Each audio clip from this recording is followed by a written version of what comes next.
Voyons comment on présente des données en tableau. Je vous présente le tableau standard qui permet d'organiser les données d'une seule variable. Si on veut étudier plus d'une variable, ce n'est pas le tableau qu'on va utiliser. Un tableau qui prend toujours la même forme, un tableau à 3 colonnes, où la première colonne est réservée à la variable étudiée. Donc, on va mettre le titre de la variable, nom de la variable comme titre de première colonne, et dans les lignes sous cette colonne-là, on va mettre les catégories étudiées si notre variable est qualitative, on va mettre des valeurs isolées si la variable est quantitative discrète, ou on mettra des classes si la variable est quantitative continue. La deuxième colonne, c'est ce qu'on appelle l'effectif ou la fréquence, c'est le nombre d'unités statistiques qu'on étudie. Donc, mes répétitions au niveau des catégories ou des valeurs de la variable. La dernière colonne est importante, c'est le pourcentage des unités statistiques. Donc, on calcule un pourcentage en prenant le nombre d'unités statistiques dans chaque catégorie ou dans chaque valeur de la variable et on divise par le total de mes unités statistiques. Donc, on relativise le nombre d'unités statistiques par rapport au total. On appelle ça aussi une fréquence relative. Pour le titre, c'est le meilleur titre qu'on pourrait utiliser, donc toujours de la forme répartition de ou des unités statistiques selon la variable. On utilise le mot de lorsqu'on utilise un échantillon, donc un sous-groupe de toutes les unités statistiques disponibles.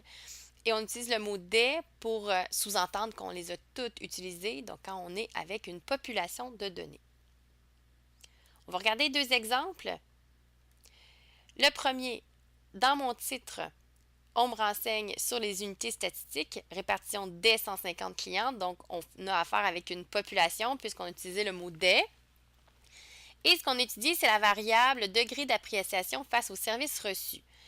Cette variable-là, c'est ce qu'on retrouve comme titre de première colonne avec les catégories possibles, insatisfait, peu satisfait, assez satisfait, très satisfait. Ma deuxième colonne qui est le nombre de clients et la troisième, le pourcentage de clients.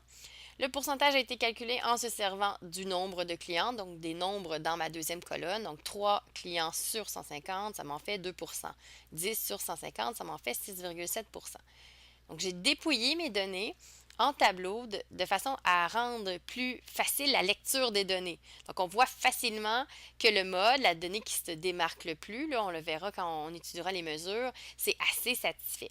Donc, ça facilite la lecture des données plutôt que de regarder les données brutes.